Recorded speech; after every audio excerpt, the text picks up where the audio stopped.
Atëherë pas 40 e sa ditëve, gati 50 ditë në Big Brother, si asnjëherë, në asnjë edicion tjetër, të paktën me sa më mbaj mendun, domethënë, dikush të më korrigjoj nëse jam gabim, kemi të bëjmë me antagonistin e shtëpisë përpara se sa të gjejmë protagonistin e shtëpisë. Dhe vendin e antagonistit e ka zënë pikërisht Rogerti dhe nuk ka një banor tjetër që të mund t'ia zërë këtë vend, sepse Rogerti është ai që shikohet si më i keqi i shtëpisë, që shikohet si njeriu që e gjithë shtëpia e do jashtë dhe automatikisht e kthen atë në antagonist.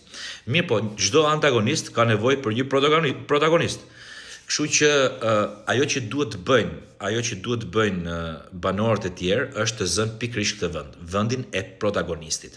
Tani, pozicioni i antagonistit është një pozicion tepër strategjik, sepse je pikërisht personi kundërshtar me më të mirën e shtëpisë ose më të mirën e shtëpisë. Dhe ky është ai pozicion i cili, si thosh, të jep ty mundësi për të shkuar sa më larg në lojë. Tani, pyetja është kush do ta zër vendin e protagonistit, pra vendin e lënë bosh të protagonistit. Do ta zër pikërisht ai banor që tregohet më i shkatët, më i shpejt, më i zgjuar e kështu me radhë, për t'u vënë përballë pra Rogertit, për treguar që kjo shtëpi me të vërtetë ka një person, po themi, negativ, por ka dhe person pozitiv. Për personin pozitiv, tash ne po e presim se kush do jetë. Dhe ai që do t'i vihet përballë Rogertit do jetë pikërisht personi pozitiv. Tani, kush mund ta bëj këtë nga këta? Mund ta bëj Miri, mund ta bëj Selin, mund ta bëj Kristi, nuk e di, mund ta bëj edhe Stenaldo, por e shoh kështu.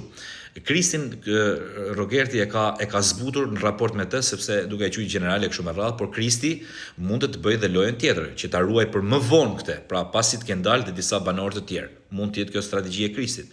Nga ana tjetër, Miri mund ta zinte këtë vend, po Miri duhet të braktis urgjent lojën me Selin, urgjent 100% të largohet nga Selin, dhe mund t'i vjet përballë Rogertit për treguar që shiko, këtu ka dhe një personazh pozitiv, siç jam unë pra në këtë rast.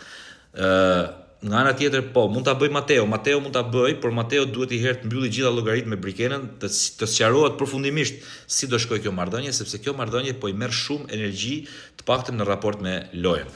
Kurse edhe Stenaldo mund ta bëj, po Stenaldo nuk e di sa nerva ka për ta bërë këtë, por e thash edhe një herë, tani do duket se cili nga banorët do tregohet i zgjuar, do tregohet inteligjent për të kapur pikërisht këtë vend. Pra janë dy vende strategjike në shtëpi. Protagonist dhe antagonist. Antagonistin e kemi, që është Rogerti, nuk ja zë njëri vendin. Tani të shohim se kush do jetë protagonisti.